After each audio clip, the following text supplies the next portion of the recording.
Assalamualaikum warahmatullahi wabarakatuh. Kepada dosen pengampu mata kuliah perpajakan, Ibu Retno Puja Astuti, SEMAK, dan teman-teman sekalian, perkenalkan saya Safina Triandani. Saya Nashwa Kaistinala Abbas. Sekarang kami akan membahas mengenai sengketa pajak antara PT Sekasa Inti dengan DJP.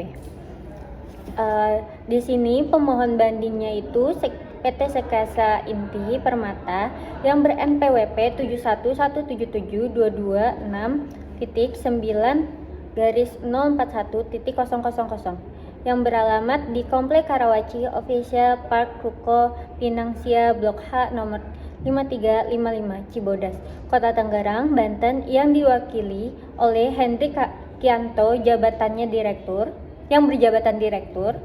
Lalu terbandingnya itu Direktur Jenderal Pajak atau DJP yang berkedudukan di Jalan Jenderal Gatot Subroto nomor 40 42 Jakarta 12990.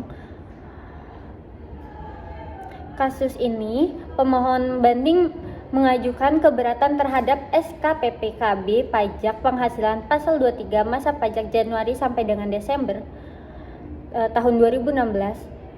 Nomornya itu 00053203120 tanggal 26 Juni 2020 yang diterbitkan oleh Kantor Pelayanan Pajak Pertama Jakarta Penjaringan.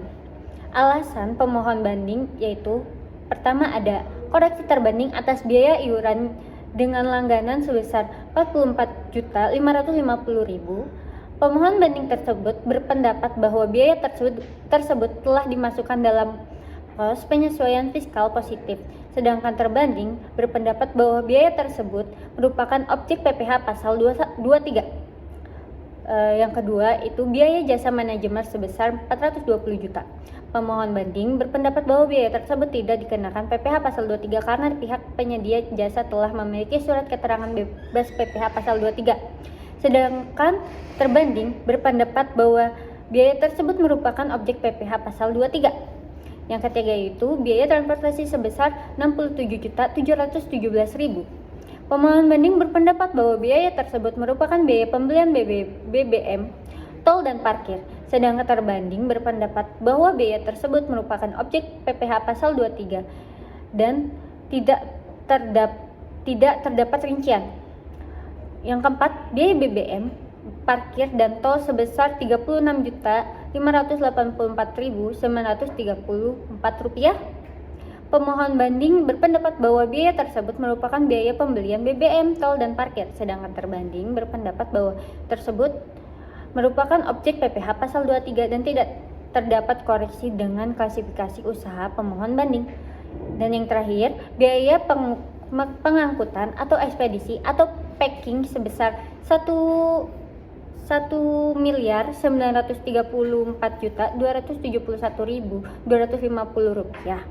Pemohon banding berpendapat bahwa biaya tersebut tidak dikenakan PPh pasal 23 karena pihak penyedia jasa telah memiliki surat keterangan bebas PPh pasal 23.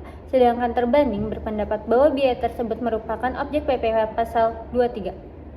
Alasan terbanding berpendapat bahwa biaya-biaya tersebut merupakan objek PPh pasal 23 yang harus dilakukan pemotongan oleh pemohon banding karena tidak ada bukti pemotongan dan pembayaran PPh pasal 23.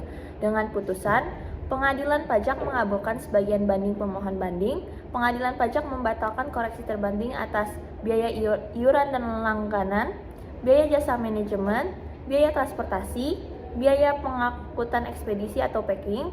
Pengadilan Pajak menolak banding pemohon banding terkait biaya BBM, parkir, dan tol. Jadi kesimpulannya, Pengadilan Pajak memutuskan bahwa beberapa biaya yang dipermasalahkan tidak dikenakan PPh pasal 23, sementara biaya lainnya tetap dikenakan pajak sesuai dengan ketentuan yang berlaku. Keputusan ini mencerminkan pertimbangan yang mendalam terhadap bukti dan argumen yang diajukan oleh kedua belah pihak terhadap keputusan Direktur Jenderal Pajak nomor KEP 00205 KEB WPJ 08 2021 tanggal 13 Juli 2021 tentang keberatan wajib pajak atas surat ketetapan pajak kurang bayar pajak penghasilan pasal 23. Keputusan pengadilan pajak menghukum terbanding untuk mengembalikan sebagian biaya yang telah dipotong, serta memerintahkan untuk melakukan pemotongan PPh pasal 23 sesuai dengan ketentuan yang berlaku. Untuk catatan penting, pemohon banding diharapkan untuk menyimpan semua bukti pemotongan dan pembayaran pajak untuk menghindari sengketa di masa mendatang. Pengadilan pajak menekankan pentingnya kepatuhan terhadap peraturan perpajakan yang berlaku. Sekian pembahasan mengenai sengketa pajak dari kelompok kami. Wassalamualaikum warahmatullahi wabarakatuh.